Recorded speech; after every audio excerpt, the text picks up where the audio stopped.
কবিরপুর চরের সংগ্রামী মানুষ। কবিরপুর ফরিদপুর জেলার কবিরপুর গ্রাম। পদ্মা নদীর মাঝি, নৌকায় খাওয়া দাওয়া, ঘুমানো, ব্যবসা বাণিজ্য সব কিছুই চলে নৌকায় করে। বরিশাল জেলার উজিরপুর গ্রামে বাস। পদ্মার চরে কখনো ভাঙে কখনো গড়ে। এখানে চলে বেঁচে থাকার সংগ্রাম।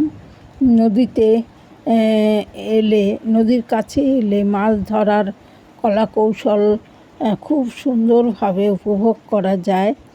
ছোট মাছ, বড় মাছ, নানা ধরনের মাছ ধরে সঙ্গে সঙ্গে পাইকারি বিক্রয় ব্যবস্থা।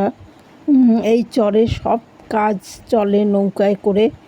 একমাত্র জলপথ এই চরে। নানা রকম সবজি ফলে, যেমন মিষ্টি কুমড়ো।